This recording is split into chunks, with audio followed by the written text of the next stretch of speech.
Michael Saylor a encore frappé. Il y a une quinzaine de jours a été annoncé le dernier achat en date effectué par son entreprise, MicroStrategy. Ils ont acheté pas moins de 13 000 nouveaux bitcoins pour la modique somme de 465 millions de dollars, portant leur portefeuille total à plus de 100 000 bitcoins désormais. Malgré cela, les cours des crypto-monnaies sont restés relativement calmes. Le cours du bitcoin a conservé la volatilité qui lui est propre, mais en se maintenant depuis mi-mai dans une fourchette comprise entre 32 000 et 38 000 dollars. Dans la foulée du Bitcoin, les altcoins ont également vu leur croissance initiée lors du bull run prendre fin. Malgré tout, ces dernières semaines ont été chargées de nouvelles, en particulier pour les deux crypto-monnaies principales que sont Bitcoin et Ethereum. En particulier, Bitcoin a été affecté par les annonces du gouvernement chinois, annonces qui pourraient s'avérer plus positives qu'on pourrait le penser. A l'opposé, on va également revenir sur les annonces du gouvernement salvadorien qui ont instauré une dynamique tout autre, en Amérique latine notamment. Aussi, dans la foulée de MicroStrategy qui continue à accumuler du Bitcoin, on peut remarquer que l'adoption par les institutionnels est toujours plus élevée, puisque Goldman Sachs a notamment pris position. En fin de vidéo, je reviendrai sur l'été qui s'annonce mouvementé sur la blockchain Ethereum. Une mise à jour annoncée pour la fin de l'été pourrait changer radicalement la donne sur ce réseau. Bonjour et bienvenue sur Cryptomania. Si vous êtes intéressé par l'investissement sur les crypto-monnaies, vous êtes au bon endroit. Alors, n'hésitez pas à vous abonner pour ne rien manquer des présentations de l'actualité, analyses de projets et autres retours sur mes méthodes d'investissement. La dernière fois que j'ai fait une vidéo de ce type, où je revenais sur l'actualité, je vous présentais les déclarations agressives du gouvernement chinois à l'encontre du Bitcoin. Ces déclarations se sont d'ailleurs matérialisées par un bannissement progressif des mineurs chinois, région par région.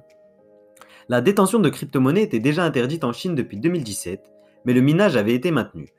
Toutefois, avec le lancement de la monnaie digitale chinoise prévue cette année, le gouvernement a pris la décision de bannir totalement les activités liées au Bitcoin. Cela a eu des conséquences énormes sur le réseau. En effet, la Chine concentrait la plus grande communauté de mineurs à l'échelle mondiale, que ce soit pour Bitcoin ou pour Ethereum. Pour comprendre la conséquence de cette décision, il faut comprendre le fonctionnement du minage. Le minage consiste en la mise en concurrence des nœuds du réseau. Leur objectif est de trouver le bon code le plus rapidement possible. Le réseau réagit toutefois intelligemment à cette concurrence et adapte sa difficulté au nombre de nœuds de réseau présents. Alors, la conséquence directe du bannissement des mineurs chinois a été une baisse drastique de la difficulté du minage. Le minage de Bitcoin a retrouvé une difficulté similaire à celle d'avant Bull Run, à la mi-mai 2020. Cette concurrence étant affaiblie, la rentabilité des nœuds restants s'en voit grandement améliorée. Résultat, la décision gouvernementale chinoise est favorable aux mineurs de toute la planète, les Américains en tête. En réaction aux annonces gouvernementales, plusieurs décisions influentes ont été prises par les mineurs chinois. Premièrement, ces mineurs ont besoin de liquidités pour subvenir à leurs frais. Ils ont donc massivement vendu les bitcoins qu'ils détenaient, accentuant les effets de l'annonce et causant encore plus une chute du cours du bitcoin. Deuxièmement, pour alléger leurs coûts, ils se sont débarrassés d'une part de leur matériel informatique. Ainsi, il est actuellement possible d'obtenir du matériel de pointe 30% moins cher que le prix du marché, que ce soit pour miner des bitcoins ou de l'Ethereum. Une opportunité en or pour les mineurs étrangers donc. Troisièmement, une vague de migration s'est initiée. Les mineurs chinois cherchent des terres d'accueil pour continuer à exercer leurs activités. Parmi les pays qui font la course en tête, on peut citer notamment le voisin Kazakhstan, au coût énergétique très faible, mais aussi les États-Unis, le Canada ou encore la Suède. Une fois ces migrations effectives, le Bitcoin en sera encore plus décentralisé. De plus, ces mineurs bénéficieront d'un cadre légal plus avantageux et les annonces chinoises auront un impact minime à ce niveau désormais. Reste à voir si la question énergétique pourra être résolue, mais je reviendrai en détail sur ce sujet dans une prochaine vidéo. À l'opposé de cette décision gouvernementale chinoise, on a eu des news très positives ces derniers temps concernant le Bitcoin. Salvador, dont la monnaie officielle est le dollar depuis 2001, a émis un projet de loi visant à faire du Bitcoin une monnaie officielle. Cette annonce n'a pas plu aux dirigeants américains, dans la mesure où elle contribue à faire sortir ce pays d'Amérique centrale de l'influence monétaire américaine. Plus qu'une simple volonté, il s'agit en réalité d'une véritable mesure, effective à partir de septembre, puisque la loi a été votée par le Congrès salvadorien. Concrètement, l'annonce va se matérialiser par plusieurs mesures. Le Bitcoin est reconnu comme monnaie officielle. Tous les gains en Bitcoin sont donc considérés au même titre que les gains en dollars et exonérés d'impôts. Il sera d'ailleurs possible de payer ses impôts directement en Bitcoin, et des formations sur les crypto-monnaies seront au programme des écoles publiques. Plus impressionnant encore, la loi votée impose à toutes les institutions et entreprises de mettre en place des solutions pour accepter les paiements en Bitcoin au plus tard le 7 septembre. Cette dernière mesure est assez critiquée dans la mesure où les commerçants sont sceptiques vis-à-vis de la volatilité du Bitcoin. Parallèlement à cette mesure, tous les citoyens salvadoriens qui créent un compte se verront offrir 30 dollars en Bitcoin de la part du gouvernement. Nayib Bukele, président du pays, a d'ailleurs explicitement demandé à ses concitoyens de ne pas convertir ces deniers en dollars. Même si ce n'est que le Salvador entre guillemets, cette annonce est significative puisqu'elle lance l'idée, qui pourrait être reprise d'ailleurs par ses voisins et qui sait à terme des pays au poids économique plus important. Des pays membres du G20 comme le Mexique pourraient suivre le mouvement à terme, rendant son poids économique très important. Cette décision pourrait aussi lancer le Bitcoin dans la voie de l'inclusion bancaire, qui est une des voies dont on parle depuis longtemps. En effet, à ce niveau, la situation est à ce jour plutôt catastrophique au Salvador. Ainsi, plus de 70% de la population n'a pas accès aux solutions bancaires de base, et les remises représentent à ce jour plus de 20% du PIB. Un simple accès à Internet, accompagné de la technologie blockchain, résoudrait ces problèmes, du moins en partie. Par rapport aux années précédentes, un changement majeur a eu lieu avec le bull run de 2021. Il s'agit là du regard que portent les institutionnels sur les crypto-monnaies. Et qui dit institution financière puissante, dit forcément Goldman Sachs pas très loin. Goldman Sachs, c'est une des plus grandes banques d'investissement au monde. Ses dirigeants ont longtemps été sceptiques vis-à-vis des crypto-monnaies. En mai 2020, dans un rapport, ils considéraient que le Bitcoin n'était pas un actif et que sa valeur était purement spéculative, similaire à la bulle autour des tulipes au XVIIe siècle. Un an plus tard, le bull run passant par là, leur point de vue a radicalement changé. En mai 2021, ils ont annoncé s'intéresser au Bitcoin et aux crypto-monnaies de manière générale, notamment pour proposer des produits d'investissement à leurs clients. Dans la foulée de cette annonce surprenante, un rapport élogieux a été publié. Dans ce rapport, on apprend que leur point de vue a bien évolué. En particulier concernant Ethereum, ils déclarent qu'étant donné ses caractéristiques, il aurait plus d'atouts que le Bitcoin pour devenir une valeur de réserve de l'économie mondiale. Ainsi, les trois secteurs qui devraient porter la croissance des crypto-monnaies dans la prochaine décennie seraient les applications de paiement, la DeFi et les NFT, toujours d'après Goldman Sachs. Ces trois domaines sont au cœur des applications développées sur le réseau Ethereum. L'utilité du token ETH s'en voit renforcée puisqu'il est nécessaire à toute utilisation du réseau. L'attractivité du réseau Ethereum est la raison pour laquelle Goldman Sachs le privilégie au Bitcoin en tant que valeur de réserve. Plus généralement, d'autres banques privées parmi les plus importantes au monde se sont également prononcées sur le réseau Ethereum et son avenir. La banque Morgan Stanley a livré un rapport d'analyse intéressant où il s'appuie sur un fait pour comparer le potentiel d'Ethereum et celui du Bitcoin.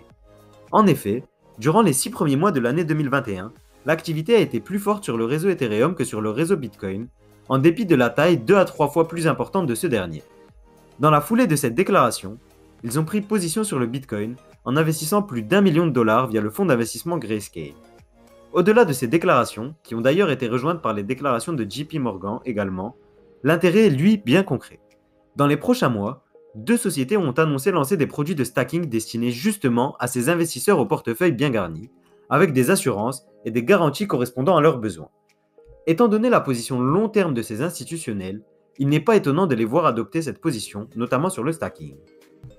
Concernant Ethereum, avant l'arrivée d'Ethereum 2.0, des grandes nouvelles attendent le réseau aux losanges dans les prochains mois, au premier rang desquelles on retrouve le London Fork. Cette évolution contient notamment la mise en place du protocole EIP 1559. Ce protocole vise à améliorer le système de calcul des frais actuels, qui sont actuellement exorbitants sur la blockchain, de l'ordre de 20 dollars pour un simple swap de token. Ce changement s'articule en 2 parties. La première est un base fee ou frais standard qui sera établi. Ce frais standard sera bien entendu dynamique et évoluera au jour le jour. Il mettra toutefois fin à la course aux frais où pour faire exécuter sa transaction rapidement, il fallait payer plus que les autres. Un fait encore plus important est à noter avec cette mise à jour. Ce base fee sera intégralement brûlé et détruit à chaque transaction. Cela instaurera le premier mécanisme déflationniste d'Ethereum. Il ne suffira toutefois pas à contrebalancer l'inflation du réseau, mais il va la réduire fortement. Les différents tests réalisés sur le testnet sont d'ailleurs très évocateurs à ce sujet. Si le mécanisme avait été instauré 1 an plus tôt, c'est pas moins de 2 millions d'Ethers qui auraient été brûlés. Ça reste moins que les 4,4 millions d'Ethers émis sur la période, mais c'est largement significatif. La seconde partie des frais sera intitulée TIP ou pourboire en français. Elle permettra de rémunérer les mineurs, qui permettront l'exécution des transactions. Les mineurs ont d'ailleurs été largement défavorables à la mise en place de IP 1559, puisque leur rémunération pourrait s'en voir affectée. Des frais théoriquement réduits et un mécanisme déflationniste, la mise en place du protocole EIP 1559 s'annonce significative sur la route qui devrait mener Ethereum jusqu'à Ethereum 2.0. En parlant d'Ethereum 2.0, des nouvelles intéressantes sont tombées et la mise à jour pourrait être effective plus tôt que prévu, dès la fin de l'année 2021.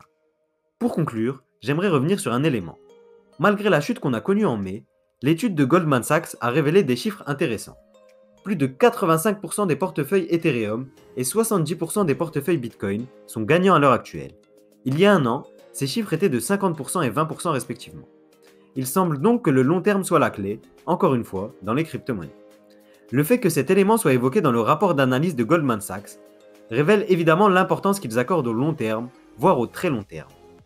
Parallèlement à cela, on remarque que les autorités régulatrices de nombreux pays se sont montrées très offensives à l'encontre de Binance. Parmi les pays ayant attaqué directement Binance, on peut citer notamment la Grande-Bretagne, le Japon ou encore les États-Unis. En réponse à ces nombreuses attaques, Binance pourrait prévoir d'étendre ses activités de manière décentralisée.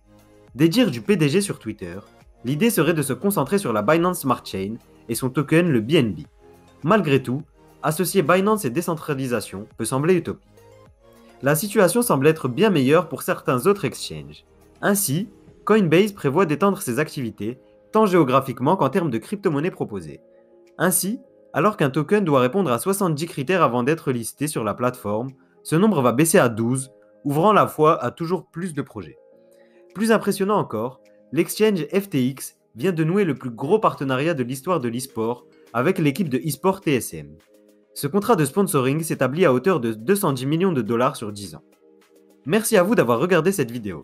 Si elle vous a plu, laissez un like sur la vidéo et abonnez-vous pour ne rien manquer des prochaines vidéos. Pour en apprendre plus sur les crypto-monnaies, je vous invite à venir découvrir mon guide de l'investissement sur les crypto-monnaies. Ce guide va vous fournir tous les outils dont vous avez besoin pour devenir un investisseur gagnant dans les crypto-monnaies. Le guide est disponible sur cryptomaniaclub.fr, le lien est en description.